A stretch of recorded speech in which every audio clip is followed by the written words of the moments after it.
The ukulele. Or is it ukulele? The answer is both. Traditionally, ukulele is spelled Ukulele. However, in modern times, you frequently see it spelled Ukelele. Both are considered acceptable, if for no other reason than because a lot of people ignore doing it the traditional way in favor of doing it the easy way that for some reason seems to be easier to remember. So the ukulele is a stringed instrument from Hawaii. Hawaii is a land of beaches and white sand and black sand and volcanic sand and volcanoes and all of that good stuff. It also happens to be a place that's out in the middle of the Pacific Ocean, and travelers would frequently stop there on their boats on their way to other places. The ukulele is not a very old instrument either.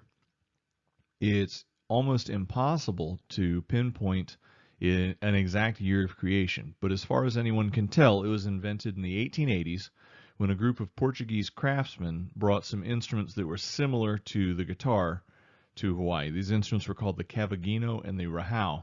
They were kind of like guitars, but different from guitars in some fundamental ways.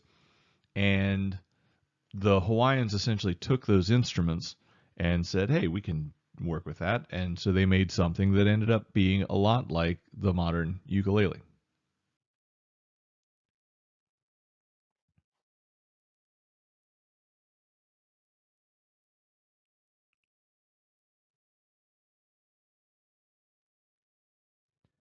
Now, the ukulele has a lot of nicknames. It's obviously got the two different spellings of ukulele. It can be shortened into uke. There's also the taro patch fiddle. Taro is a vegetable that is grown in Hawaii. It's used to make a traditional Hawaiian dish called poi. So the poi ingredients are grown in these patches where you have these large taro plants that are being farmed, and on their breaks, the farmers would sometimes sit and play the ukulele to pass the time in the hottest part of the day while they're sitting in the shade. And that's what brought it to the name taro patch fiddle. Now, the other one that's on here is called the jumping flea. The word ukulele in Hawaiian translates roughly to jumping flea, and that is supposed to be a reference to the fast-moving fingers that are jumping all around the fingerboard or the fretboard of the ukulele while someone is playing fast traditional music. There are four types of ukuleles. These are the four traditional ukuleles. There's the soprano, the concert, the tenor, and the baritone. Take a look at these pictures, and you may think, at first glance, that they're just four pictures of the same instrument, just slightly enlarged or made a little bit bigger for each one. That's not the case. The soprano that's all the way to the left is the smallest. The concert is the next size up. It's tuned exactly the same as the soprano, but in a slightly larger body and slightly longer scale. Makes it project the sound a little bit better, makes it a little bit louder.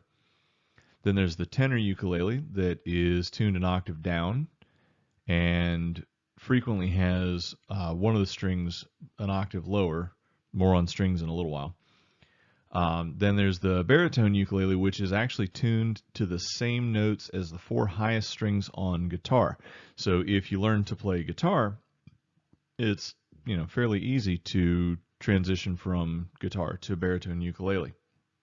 The tuning on the baritone ukulele, though, is different than the other three ukuleles that are tuned using what's called a reentrant system. And like I said, we'll get to more detail on that in a little while. The important thing to notice is that you guys will be playing the soprano ukulele as we get working on things in class. Most ukulele teachers and performers will either use a concert ukulele or a tenor ukulele. All right, so I'm going to show you in just a moment 23 steps to building a ukulele. This is not at all like all of the steps. This doesn't show all of the pieces, and it's not all in order. But it kind of gives you an idea of how involved it is to build what seems like such a simple instrument. Traditionally, ukuleles are made out of wood, though there are some companies that make them out of plastic. For example, the Kala Waterman ukuleles that we just got are entirely made out of plastic. The Ukadelic ukuleles that we also just got are half plastic, half wood. The idea being the plastic makes it more durable when used in a classroom setting. Traditional ukuleles, though, are made from some specific kinds of wood, and the better the quality of wood, the better the sound is of the instrument. So as you look through these pictures, you will see a lot of different steps. You have cutting and tracing parts, you have carving, there are some heat and steam bending tools, there's lots of stuff having to get clamped and glued. And that's a very important thing to notice, is that the ukulele is held together entirely by glue and well-fitted parts. There are no screws that hold anything in except for the screws that hold the back of the tuners. And even that depends on the kind of ukulele that you have. There are some instruments that don't require any screws whatsoever. So everything is either held in place with glue or friction or something along those lines. And then by the end of it, in the bottom right corner, you'll see a completed instrument.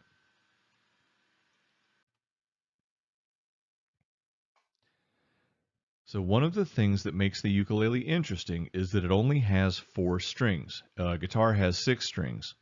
So compared to the guitar, the ukulele is a little more simple and straightforward because there are fewer strings to keep track of. The strings of the ukulele are tuned to G, C, E, and A. And that's going in order from the string that is closest to your head in playing position to the string that is furthest from your head in playing position. An easy way to remember that is by thinking green cats eat ants. Green cats eat ants. Doesn't matter if you use some other way to remember the names of the strings, but you do need to know the names of the strings in order to keep track of them so that we can have an easier time navigating around the instrument. G, C, E, A. Now, the interesting thing, and this is where we get talking about the tuning and the re-entrant tuning, is that unlike the guitar, the ukulele strings do not go in order from lowest pitch to highest pitch. On a guitar, the string that's closest to your head is the lowest sounding. On the guitar, the strings get progressively higher as you go closer to the floor or further away from your head.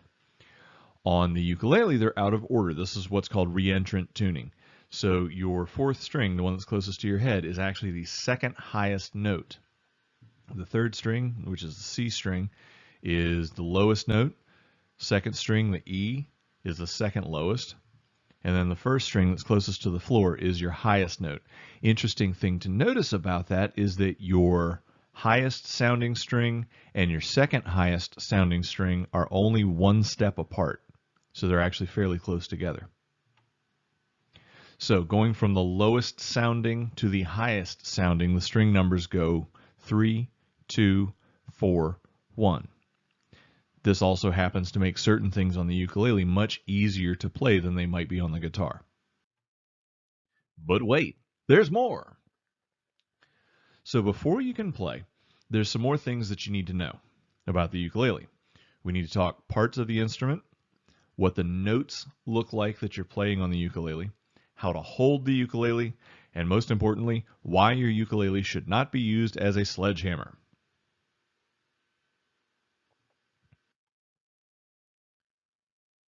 So the parts of the ukulele, there are 3 main parts: the head, the neck, and the body. Just like you have a head, a neck, and a body, the ukulele has a head, a neck, and a body. This is the same as a guitar, but much smaller. On the headstock, there are tuning pegs. Each tuning peg is attached to a string. By turning the tuners, it will turn the peg that the string attaches to, and that will either tighten or loosen the strings. This will raise or lower the pitch. So if you tighten the string, the note gets higher. If you loosen the string, the note gets lower. You have to be very, very careful with this because if you over tighten a string, it can break. Ukulele strings are not particularly expensive, but if you break a ukulele string from being careless, chances are you'll end up owing the school a new set of ukulele strings. please be very, very careful. We will learn to tune the ukuleles, but you must be careful so that nothing gets damaged. Now, between the headstock and the nut, between the headstock and the fretboard, there's a piece called the nut. The nut's job is to hold the spacing of the strings at the top of the fretboard. Frets are pieces of wire that you hold the string against to help you get a good sound. It's what determines where the note sounds on a string. So you hold it down with your finger against a fret, and that gives you a good, clear, ringing sound. Now you can see on the picture that the strings are labeled G, C, E, A, green cats eat ants. And then you can see the little dot that has a red line pointing to it that says fret marker or position marker. Traditionally, there are fret markers at the 5th, 7th, 10th, and 12th frets. We'll spend some time dealing with that when we get really learning how to play, because that'll help you navigate your way around the fretboard a lot easier. Excuse me. So the body is where the sound comes from. The shape of the body of the instrument is what affects the sound of the instrument the most. If you have a body of an instrument shaped completely different from another instrument, those instruments will not sound the same. Even if they have the exact same strings, they're the same size overall. Maybe one is made out of metal or plastic or wood or whatever, and the other one's made out of the exact same material. The shape of the body will make a huge impact on the sound. So the parts of the body, you have the upper bout, which is essentially the top part that is like the larger curve. You have the lower bout, which is the really big part of the body that's the biggest, roundest part. Then you have the waist in the middle. Notice the waist is narrower than the upper and lower bouts, which is why it's called a waist. Just like you have a waist, so does the ukulele. The sound hole is the hole that goes to the inside of the body. It is there to let the sound out. The air inside the body vibrates and has to move back and forth in and out in order to project the sound of the ukulele outward. Now this one happens to have some decoration around the edges called purfling or binding. It's there to protect the corners and edges of the ukulele. It also has a rosette around the sound hole. That's a decorative touch that really doesn't have any kind of function other than to look nice. At the bottom of the strings, you'll see a saddle and a bridge.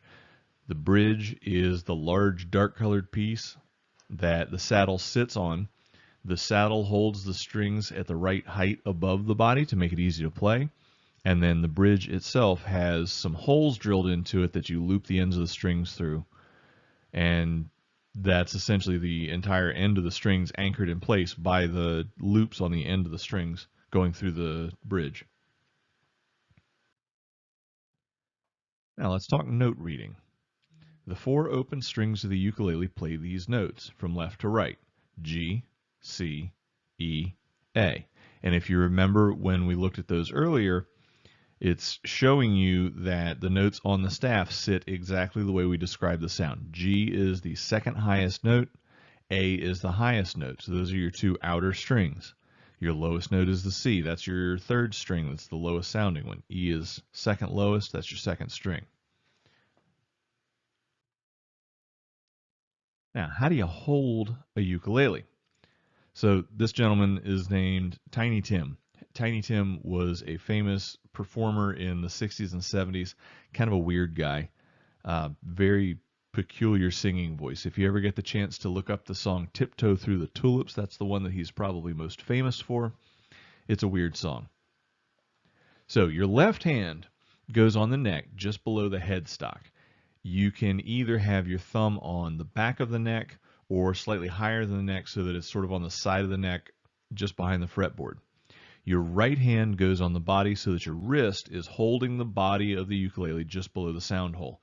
Your right forearm is what actually holds the ukulele to your body. There's not a strap or any kind of holding device other than your arm, and that is sufficient to hold up your ukulele. Now, this is another interesting thing that you need to know. Your right index finger is what strums the strings when you're just regular strumming through chords. Unlike a guitar, you do not use a pick or your thumb, traditionally speaking. Now, there are people who will do that. They'll use a pick, they'll use thumb stroke, kind of like with a guitar. We're going to learn to play using our index finger. I think this is what gives you the most flexibility. It's what gives you the most consistent traditional sound. So we're going to use the back of our right index finger to strum. Now, when you strum, you're supposed to use the back of your index finger on your fingernail, not somewhere else. If you dig in too hard with your finger, it will hurt. And if it hurts, you're doing it wrong. So when you go to strum, you're going to use your index finger, but your fingernail is going to be doing the bulk of the work. Now, why shouldn't I use the ukulele as a sledgehammer? Ukuleles are made to play beautiful music. There are very few instruments in the world that can both play music and break concrete. This is not one of them. Am I sure? Quite. Now, here's some other interesting variations on the ukulele. You have the banjo-lele, which is exactly what it sounds like. It's a cross between a ukulele and a banjo. The combination sounds really kind of weird and interesting. It's got the banjo sort of twang, but the notes and feel of a ukulele.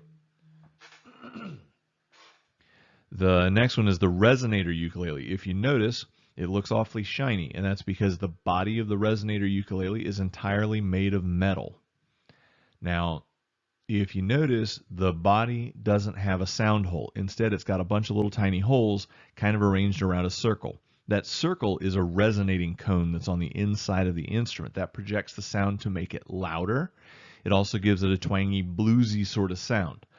If you ever get the chance to play a resonator guitar or a dobro, this is the same idea, just in a ukulele format. I love the sound of resonator ukuleles. They sound really interesting. They're really good for playing traditional bluegrass, folk sort of music, country music. You can even use them in rock. They have a really distinctive sound. Then there's a boat paddle ukulele. It's called the boat paddle because it's shaped like a boat paddle. Now, this one happens to be a soprano boat paddle ukulele, and the interesting thing about it is this is a ukulele that has no curves. So if you think back to the 23 steps to how to build a ukulele, this one does not require all of the fancy equipment and machines and clamps and forms and stuff that a lot of those steps required, because you're not having to bend the wood around a traditional shaped ukulele form. Whether or not it sounds good after using it to paddle a boat, it's doubtful, but you never know. Then on the right-hand side, you see the pineapple ukulele. Pineapple ukuleles exist because someone was like, hey, the ukulele comes from Hawaii. You know what else comes from Hawaii? Pineapples. Let's put them together. Hooray! I think they're terrible, but that's just my opinion. And of course now, we have the ukulele. The ukulele is not actually a thing. I just thought this was a funny picture. I don't know whose cat. I don't know whose ukulele. But take a look at the interesting wood grain on this ukulele. I suspect this is some kind of exotic wood, like maybe mango or something like that. Neil Armstrong, who was the first man to walk on the moon, was an avid ukulele fan. When he was quarantined after the moon trip, which is standard thing with NASA, they want to make sure that the astronauts aren't coming back with like space bugs or something. So they quarantined for 30 days. When Neil Armstrong went into quarantine, he requested that someone went to his house and got his ukulele and brought it to him so that he'd have something to do while he was sitting around in quarantine. George Harrison, who was the primary guitarist for the Beatles, loved playing the ukulele. He sometimes would carry two ukuleles around, and if he struck up a conversation with someone on the street, he could hand them a ukulele and within 5 minutes teach them enough ukulele to have them jam along with him just standing on a street corner. I don't know about you, but I would love to do a ukulele jam with George Harrison. Now, this is kind of interesting. In the 1950s, there was a huge resurgence in interest in Hawaiian culture and music. It was a whole thing for a decade or so. And the most popular ukulele in the 1950s was made by Mattel, which is a company that makes toys. I believe they're also who makes Barbie.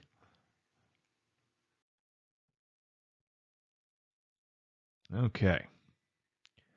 Now is when we get to go through your worksheet. All of the answers are things that went in order through this presentation. So follow along and fill in your correct answers. Number 1, the main types of ukulele are the soprano, concert, tenor, and baritone. Soprano, concert, tenor, and baritone. Make sure you filled that in on your worksheet. Number 2, the parts of the ukulele are the head, neck, and body. The head, neck, and body. Number 3, the ukulele has 4 strings, and they are tuned to G, C, E, and A. Remember, green cats eat ants. I have no idea if there is such a thing as a green cat. I don't know why they would eat ants, but that seems like an easy way to remember it. Number 4, the ukulele was invented around the year 1880. Number 5, the name ukulele translates roughly to jumping flea. Remember, that refers to the speed with which the ukulele player's fingers are jumping around the fretboard, just like a flea. Number 6, the craftsmen who brought the ukulele's ancestors to Hawaii were Portuguese. They were Portuguese craftsmen. Now, number 7 has no wrong answer because it's entirely up to you. Name a song you might like to learn on the ukulele. This could be anything that you can think of. Now, this does not mean that we're going to learn this song. This is up to you. So if you have a particular song that you would like to learn, please write it here. Could be something as simple as Mary Had a Little Lamb. Could be something that you heard off of the radio, maybe your favorite song from your favorite performing artist. Could be literally anything. The only way to not get points for number 7 is to leave it blank. So please make sure you have filled in a song you might like to learn on the ukulele.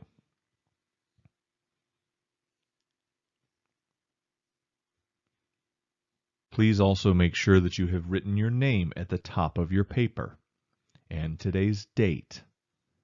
Your name and today's date at the top of your paper.